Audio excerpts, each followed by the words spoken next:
Mes amis, prenons un instant ensemble pour réfléchir à une réalité qui concerne beaucoup de personnes au moment de la retraite.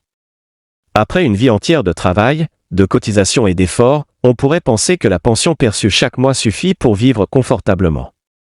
Mais lorsqu'on observe le quotidien, on se rend compte que ce n'est pas toujours aussi simple. Les dépenses essentielles continuent d'évoluer. Les courses, par exemple, représentent une charge importante. Beaucoup se souviennent qu'autrefois, avec un même budget, le panier était bien rempli.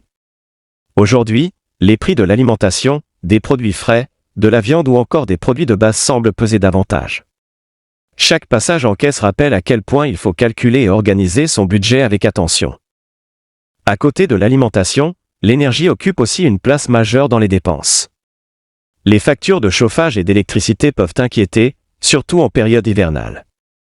Même en faisant attention à la consommation, beaucoup ressentent une certaine inquiétude à l'idée de recevoir la facture.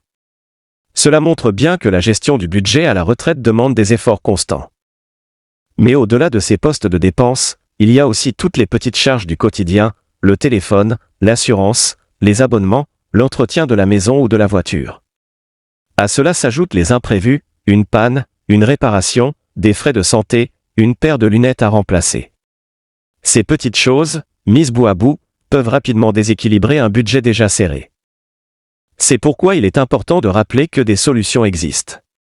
Dans de nombreux cas, il y a des dispositifs ou des aides prévues pour soutenir les retraités.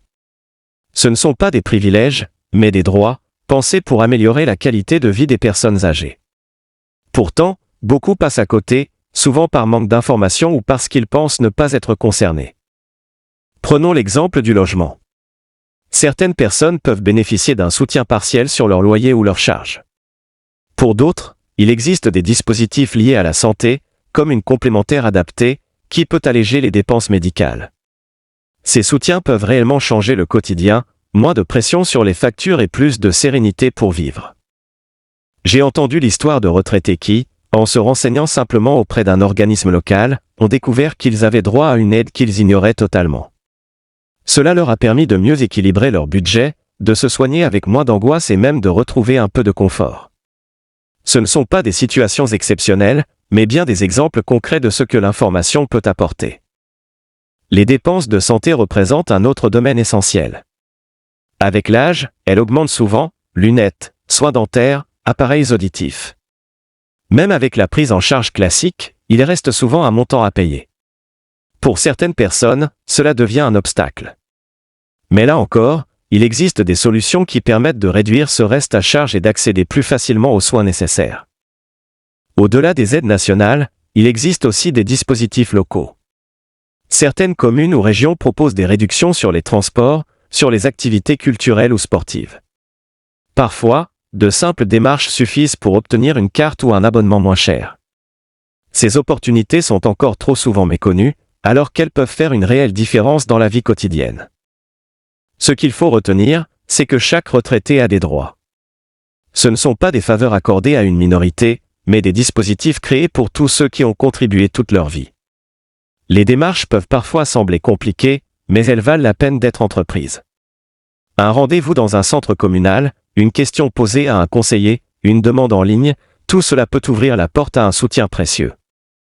Mon message est simple, n'hésitez pas à vous informer. Même si vous pensez ne pas être concerné, prenez le temps de vérifier.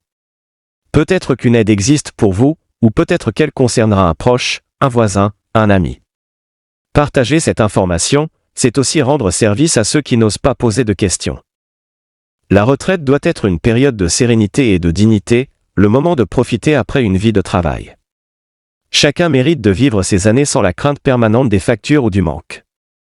Les dispositifs existent, ils sont là, mais il faut parfois aller les chercher. Alors, si vous êtes à la retraite ou si vous connaissez quelqu'un qui l'est, prenez ce temps. Renseignez-vous, faites les démarches, partagez les informations. Car chaque coup de pouce, aussi petit soit-il, peut apporter une différence réelle dans la vie de tous les jours.